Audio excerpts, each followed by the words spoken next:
My name is Laurie Cook. I'm a community development consultant and coach. I have my own company, Musquodoboit Consulting. I've also, with a couple of other friends though, created a nonprofit organization called the Housing Innovation Cooperative. And in particular, we're looking to fill gaps in the system. We're not looking to duplicate work that other people are doing. We're also very focused on rural communities and how we can create more affordable housing, more variety of housing in rural communities. We're just getting started. We just got a grant from the Canadian Housing Transformation Centre to get us going. But we're really looking to do a pilot project as well around education, around ADUs, a pilot project on the Eastern Shore, and then potentially other areas of Nova Scotia. And yeah, it's something that I've been interested in for a long time, because in 2006 we had a community visioning process here in Musquodoboit Harbour. And as part of that process, which I was involved in co-leading, housing and especially aging in place for seniors in the community came up way back then. So this has been an issue on the Eastern Shore and for Musquodoboit Harbour for a long time, the lack of variety of housing. So it's not just that we need more housing, but we need more variety of housing. We have a lot of family homes, we have a lot of larger properties. The thing we have going for us is we have a lot of people with a lot of property, and a lot of people who are community minded. We had a housing meeting recently and over 80 people showed up saying, I just want to help. I want to help make a difference in solving this problem in my community. And so there's a variety of things going on, and there's some coordination starting to happen. And we're just at the Housing Innovation Co-op, we're trying to do our little bit to identify gaps and filling gaps. ADUs are accessory dwelling units.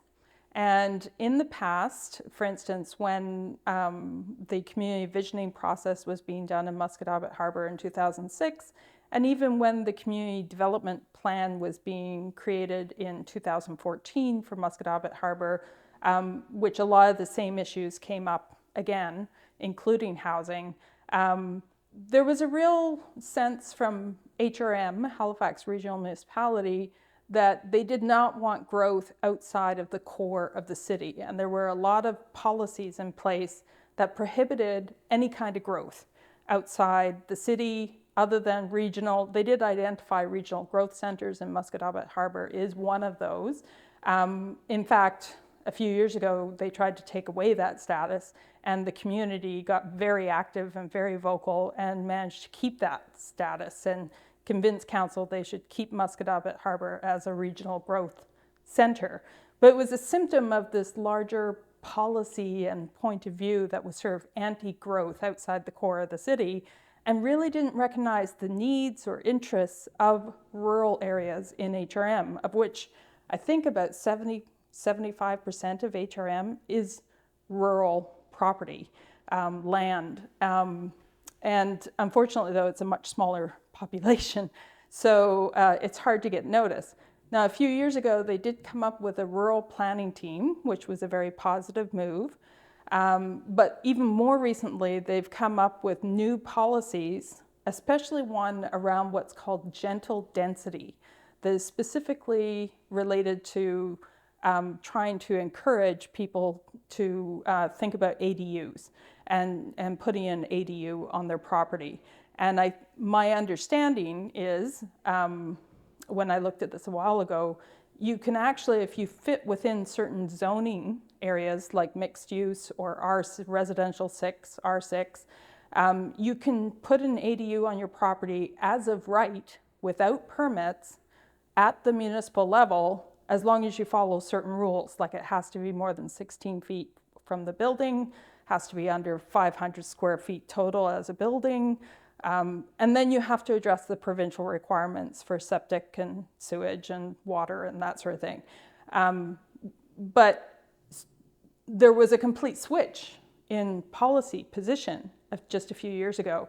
And so now the city is looking to actively encourage ADUs. That can also include tiny homes on wheels. In the past, the city prohibited the use of tiny homes in rural areas or on properties as ADUs. Now that's encouraged as well. So there's been this complete switch in policy and in point of view from the municipality, but people don't know. So then really one of the key projects we want to do is create more awareness and education around for community-minded people, not people interested in short-term rentals, but community-minded people that want to create affordable housing that will help them, but also help their community and help people in their community that are struggling with finding affordable housing. We want to create education for those people to be able to put an ADU on their property, a tiny home on their property, and be able to rent it out. Also, it's an option for seniors. There was a lot of interest in 2006 of seniors wanting to age in place, as I mentioned, wanting to downsize. So there's also the option where seniors could put an ADU on their property, move into the ADU, and then rent out their main dwelling, which could potentially increase their income as well. We had a very, very clear message in 2006 from seniors. They do not want to leave their community. This is where their families are. This is where their social life is. This is where their connections are. They might leave their property, but there's nowhere to go right now. But they don't want to leave the area. They don't want to go to Baker's Drive. They don't want to be in an apartment. But they want their own space. There was a very strong message. They don't want more seniors housing, apartments, that sort of thing, although there may be room for that at some point in terms of assisted living or supportive housing that they may need. But really, seniors out here are used to having their own space. They're used to having separation and, being independent and being in control of their own lives. So there was very much a rejection of the apartment approach. The other thing about the ADU approach that could be really innovative is that it's a way of decentralizing housing development. So instead of doing one big multi-unit building that some construction expert has to be involved in, you got to get the land from somewhere. It's a much more complicated project. You need permits, you need all this stuff, much bigger septic and sewer and all these things. So it tends to require a nonprofit community organization or the municipality to be involved, or it's a much bigger project. And we have an example of that happening here in Musquodoboit Harbour with the development that's happening behind the Railway Museum. And that's great that those things are happening. But imagine if we gave all sorts of people in the community who own land the power to put an ADU on their property. It decentralizes the house building. You don't have to check in with some central authority or whatever. You can just, if that's something you want to do, either for someone young in your family, someone older in your family, or an older person who wants to downsize,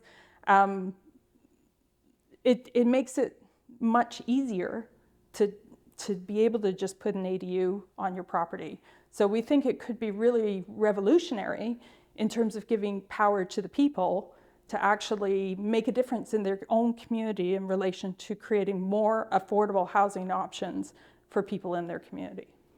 I would really encourage anyone to check out the zoning, the planning district for their own area. On the Eastern Shore, there's only 2 planning districts, so it's nice and easy to find out what's going on, to get the PID number, and you can get someone at HRM to check the PID and check what the zoning is.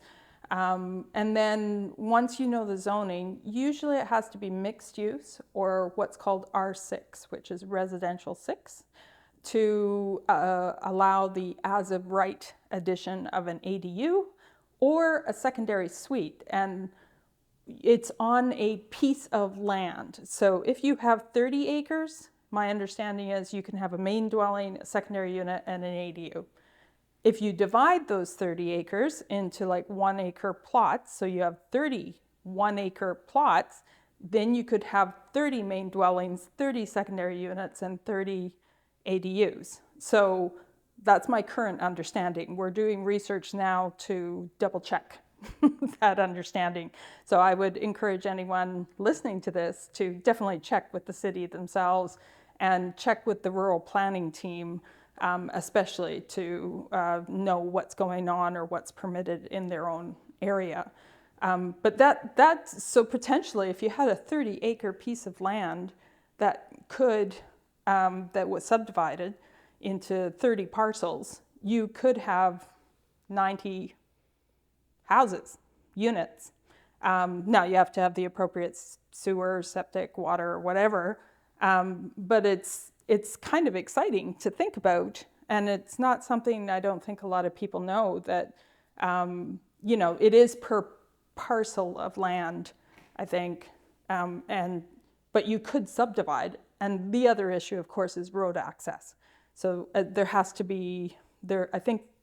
I'm not sure, but there used to be a prohibition on private roads and developing private roads in rural HRM because, again, this anti-growth mentality or wanting to centralize growth in the core and not have to provide services further out.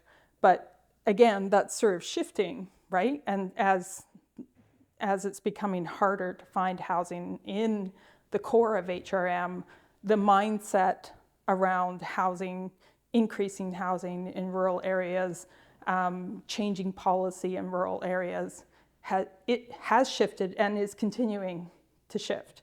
And yeah, I think it's a matter of the other big mystery part is the province and like what's actually required. And my understanding to date, again, is that as long as an engineer stamps and approves some kind of system for you, whatever you're doing. And a lot of people are curious about off-grid options and composting toilets and things that are now quite commonplace, but years ago weren't, and what's permissible and so on. And so part of our research will be looking at the different scenarios and what's required by the province as well. But at the moment, I think you just need an engineer to say, yep, you can do that, and then the province is good.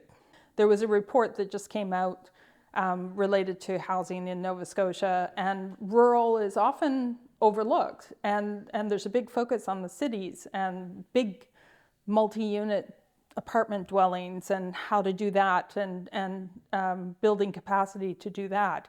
And people need to understand and recognize that the rural still needs it. We have a housing list with almost 200 names on it of people in need. And I know my friend Anita Rose has been directly helping people. She's co-founder with me of Eastern Shore Mental Health, and she's been directly helping people to find housing within community. Some of it is co-housing, some of it is people just taking someone in, like a single mother with children who understands what it's like taking another single mother with children in. But it's a very ad hoc way of doing things. There's just not enough variety of housing out there. There's not enough housing stock out there to absorb all the people that need housing. And that's where I think having a long history thinking about the issue and having experience in community development, having experience, I live with a mental illness myself, so both Anita and I are very active in thinking about how can we be more inclusive. Who are the people that we're leaving out of things? Who are the people that are not being looked after or not being supported enough? So we've had, like I said, the community vision was developed in 2006 with a very extensive year-long process that was supported by HRM. It was approved by council in 2007. So Musquodoboit Harbour has a long history of community consultation and identifying what community members really want to see happen in their community. And housing has always been a key part of that. The problem was the policies were working against us. And it wasn't until there's been a shift in those policies that I felt like there was something we could start to do more, and to a space to actually create change and to do it in an innovative, decentralized, new kind of way, that a few years ago, it just wouldn't have been possible. You just forget it. So I think co-housing is quite common when we're young, right? And we're financially challenged and going to school, or you're not making much money. And then expectations change. As you get older, you want a place for your family, you want your own place. As I was mentioning, seniors here are used to living a rural lifestyle, which includes a lot of space around you, right? And having your own space and not being in on top of people or having other people in on top of you. But I think there's openness to it as long as there's the proper supports in place. And this is something we want to look at some point as well, is how do we provide the supports so that if someone was to downsize into an ADU and rent out their main dwelling, potentially 2 single moms with children could occupy the main dwelling, or 2 or 3 people who have different mental health issues or whatever, but you have to provide the support to people. You have to provide some kind of mediation option to help people work things out, ideally work out some agreement ahead of time of how things are going to work. And especially if you're dealing with vulnerable population of seniors or other vulnerable populations who happen to own land or the families involved in owning land. So it's a matter of matching, but it's also a matter of people adjusting their expectations. It's also a matter of making sure the proper supports are in place to enable those kinds of co-housing or arrangements, or I would even say co-landing, almost as a phrase, because you could have someone in an ADU and they're renting out the main dwelling, and you could have 2 or 3 people in the main dwelling, but at the same time, they're on the same property and they need to be able to get along, and they need to be able to trust that whoever they're renting to isn't going to do something really negative or isn't going to need more support than they can provide, or who's going to provide that support, that sort of thing. So I think co-housing, it depends on the people, depends on the situation. I've heard a lot of great situations out in BC where you have co-housing either of seniors or you have co-housing of young people with seniors. I think there's a program that matches young people with seniors, and then the young people help out the seniors in return for a lower rate of rent. But those are very sensitive relationships. Like you could easily get into a situation where there could be abuse or even unattended negative consequences of the relationship. So making sure that everybody is okay with that kind of a relationship, that the right supports are in place, everybody understands what the expectations are. There's some third party even that can help mediate if there is conflict. I think all those things need to be in place to really make co-housing a viable option, especially in rural communities.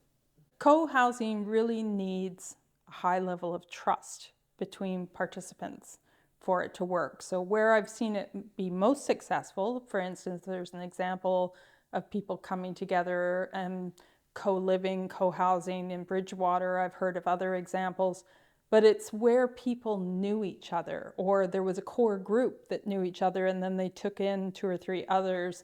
I think Bridgewater had a vetting process where people could apply to be part of the development.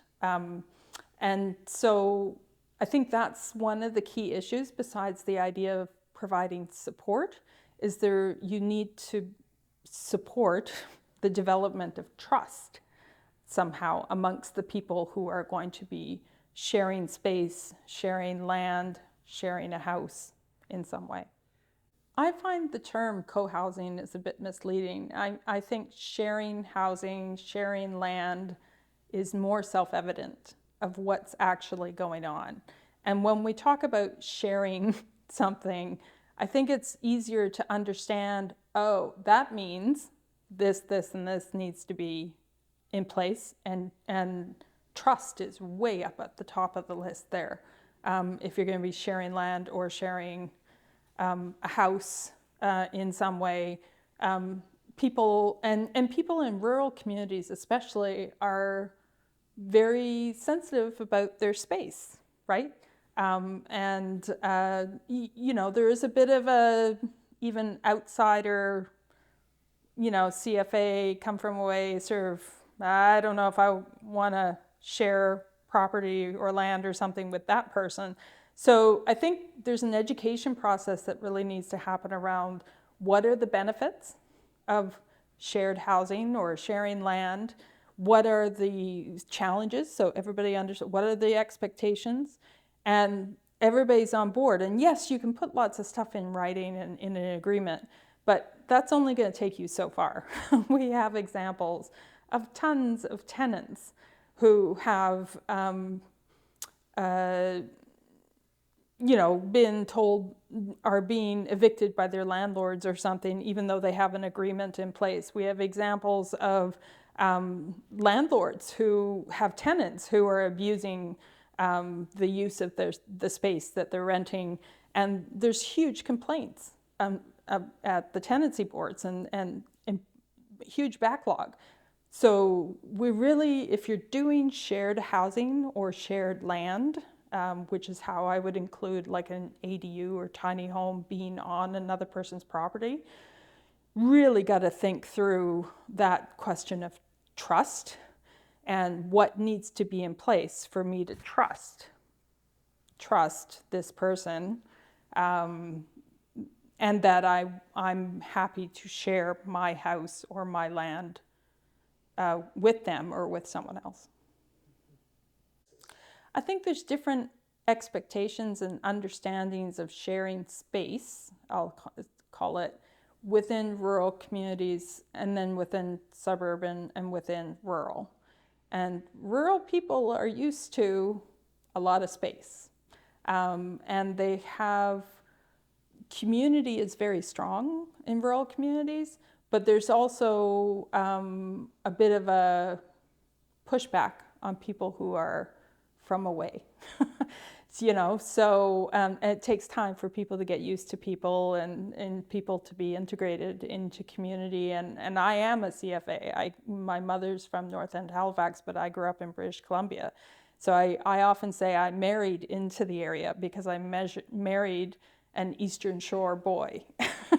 So that's my connection. And people often want to know, like, what is your connection? How did you end up here? What's your family? Who's your family? Where do you come from? And my daughter was recounting a story when she was here of she was talking to someone, an older guy, and he was asking, well, who's your father? And she told him, and he didn't recognize the name. And then he said, who's your grandfather? And so she told him the name, and when she told him the name, oh yeah, I remember him. He was da-da-da, and we used to work together at whatever, and you know, suddenly the wall comes down, right? Because there's some connection. So I feel like in rural communities especially, that kind of building those connections, allowing for trust to grow at the, you know, pace of trust, the way trust is built, is very important. And you're not gonna, that's a cultural thing that I think is probably common across a lot of rural communities. So yes, there's great positives to rural communities. People come together when people are in trouble really well. Like that meeting I mentioned of over 80 people that showed up to help with housing. But there's also, if you're not from that community, it may take some time for you to be integrated or for trust to be built or for, you know, people want to know how you're connected. to the area. And that's just part of living in a rural community, I think. It takes time. I've been here 35 years. Yeah. They're not used to sharing property, not unless it's with a family member. Sure. So the easier route to go with sharing land or co-housing would be integrating family members together in some way, either an older family member or a younger family member. And I think that's quite common, that people look at that or want to do that, but maybe don't know how. They don't know about ADUs, they don't know about secondary units and how to do that stuff. And like I have two young, not young children, I have two young adults. And I am very happy that we have a secondary suite and we have a separate, like ADU thing. And so we all have our own space and we can go days without seeing each other. And then we also have times where somebody will just impromptu show up for dinner and we, as the parents, feed them or help take care of their dog or whatever it is. And it's beautiful. It's a beautiful experience. But if they were right in the house in their old bedrooms, I don't think it would work. Yeah. It's, as far as I know, putting an ADU on your property does not necessitate a contractual tenant-landlord agreement, as far as I know at this point. In terms of some of the things you mentioned around, conflict with, renting to someone and then clawbacks on social programs or something like that, that's where we need to do the research and we need people checking the policies to see if there's going to be a conflict. And if there's going to be a conflict, how do we make sure our overall goal, which is to provide affordable housing, to provide support to people, to ensure marginalized people are able to get the supports and housing that they need, that's not going to negatively affect either who's providing the housing or someone who's making use of the housing, right? So that's one thing. The other thing I just wanted to mention that I haven't really touched on yet is the role of cooperatives in all of this. And co-ops are not as big out here in Atlantic Canada as they are in the West, especially in British Columbia, but even in the prairies. I think there's a very strong cooperative movement. And so I really think co-ops are an established form of governance, form of bringing people together with set principles that go beyond even a nonprofit society. And you can have a nonprofit co-op, you can have a for-profit co-op, you can have equity housing co-ops. A lot of people don't know that because there are very few, if any, out here. But out west, equity housing co-ops are very, very common. So again, it's a proven mechanism that you can use to build trust, to address various issues. Being a member and having access to housing could be different than a tenant-landlord contractual arrangement. So that could get around some of the issues with social housing or social programs and clawbacks even. And that's something I would really like to do some research, detailed research on at some point. And again, it's identifying for us at the Housing Innovation Co-op, our goal is, again, not to duplicate what other people are doing, but to identify where there's gaps, particular needs, especially in rural communities, and then to do research, education, maybe more at some point, but at the moment we're mainly focused on research and education to work in a complementary way and to share that out amongst people and organizations so that they can take action in their own communities. And yeah, co-ops are a tool that many people underestimate. And you don't hear people talking about housing co-ops enough, I don't think, or especially out here in Atlantic Canada. It is not that well known. And I think we have a lot to learn from the West Coast on how they've done that and how it's working. If we were dealing with housing in the 30s, Moses Cody would be preaching on this everywhere, right? Every community would be doing some kind of St. Francis Xavier extension unit on how to create your own community housing. Something else that I think could be an interesting thing to explore at some point is community wealth building as well. So there's options, something that not a lot of communities often look to municipal or federal or provincial governments for money, for support to do things. And that's great, and they should be doing that. They should be providing money. But I think there's also a role for communities to play in looking at how they can create their own wealth, their own resources to do the things that they want to do. And in Cape Breton, there's a remarkable example of that called New Dawn, which is a community economic development investment fund. I think it's one of the oldest in the province, if not the oldest.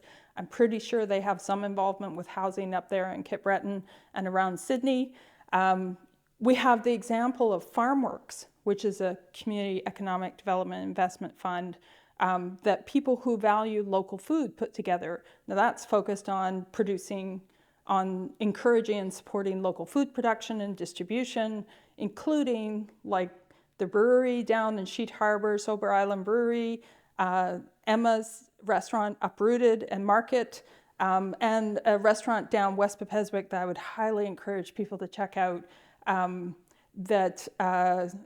All three were run by young women, ideas young women had that this seat of FarmWorks was able to support using patient capital and people who were willing to invest in the idea of local food production and local food distribution, whether through a market or through a restaurant, and be able to put money in and expect a return, but it's like a reasonable return and a patient capital, so you get rewarded if you leave it in for 5 years or something like that.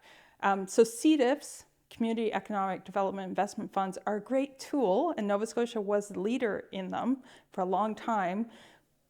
Unfortunately, they've become very complex to set up, and there's no support within the provincial government to do that. But you can also do that with a co-op.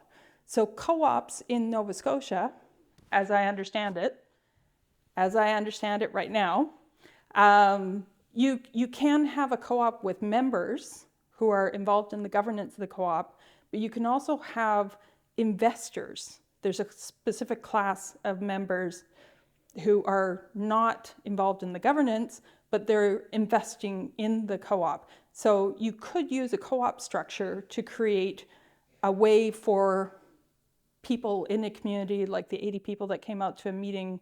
If you have you don't have land to put an ADU on right now yourself, you don't have a way to provide housing yourself, but you still want to contribute to solving the crisis, you could invest in a local housing co-op that would create opportunities for affordable housing in your community. And you could get a decent return on that. You know, ideally patient capital, so it's something you're not looking for a return on right away, but more 3 to 5 years down the road. You can be there's different ways to be involved in helping to solve these challenges. And co-ops are a key tool that I think are highly underutilized in different ways. And then also learning about equity housing co-ops and exactly how they work. We don't have to start from scratch. We don't have to reinvent the wheel. There are models of ways that this has been done elsewhere. We just need to bring more of those here. Just to add another point about community wealth building, I've mentioned community economic development investment funds, CEDIFs, I've mentioned co-ops. There can be a whole range of ways of creating wealth in a community. And if people just do a search for community wealth building, you can see all sorts of examples and ideas about it. But the other thing is you could have various things happening in your community that are building wealth that enable you to actually build housing or to do other things. Or you could have housing that the community rents out, gets a reasonable rate of return on, and is able to invest in other goals that the community has, other things they'd like to see happen in their community. So this idea of community wealth building is not something that's just a housing related tool. It can be used in different ways to facilitate housing or to facilitate earnings from affordable housing that could be used for other projects, other needs that the community might have as well. So I think looking into community wealth building could be a key opportunity as well that people haven't been talking about much recently, or doesn't seem to be a prominent conversation in this area in Atlantic Canada so far, at least. Mm-hmm. It's really about independence. Community wealth building is really about creating a more independent way of getting the resources you need. As Moses Cody once said, using what you have to get what you need. The other key issue beyond a positive policy environment, is the idea of capacity. And especially in rural communities, you do not have the large nonprofit community organizations that already have experience with housing or have the capacity to learn about and create housing. So we've seen a lot of money going to organizations in urban areas who either have the capacity or have the ability to scale up the capacity to do housing. In rural communities, you might get some branches reaching over the boundaries. In Halifax, we're lucky, it's somewhat permeable, that you can have Souls Harbour, for instance, suddenly coming into a community like Chesapeake and building houses, and I think they're going on to their third unit or something now, and really using almost like a co-housing model, because they're either taking an existing home that has 5 or 6 bedrooms or something like that, or they're building something similar in scale. But in general, in rural areas, the organizations are not as large. They don't have the same capacity that organizations in an urban context have. So, and yet they're competing with those same organizations for the dollars for housing. So I really think there needs to be either support to build capacity in rural communities to be able to access funding for housing, but even better would be, specific funding streams for rural housing, similar to what they're doing for Indigenous housing. And making sure that people have, in rural communities, that's recognized that rural communities have issues with affordable housing as well. As I mentioned, locally here right now, we have almost 200 people on a housing needs list that are either homeless or about to be homeless for some reason. Many of them not having major social issues or mental health issues or anything like that, just economic issues. Just they cannot afford the housing stock that exists here, but they can't afford what's in the city either. So we really need to make sure there's appropriate money for capacity building in rural areas, but we also need specific funding streams for a whole range of projects within rural communities, whether it's co-housing, land sharing, co-ops, ADUs, all sorts of tiny home pocket neighborhoods. There's a whole range of potential solutions. The issue is capacity and having money that's designated specifically for rural communities to be able to explore a range of solutions that work for them versus what everybody else is necessarily doing within an urban context or even a suburban context.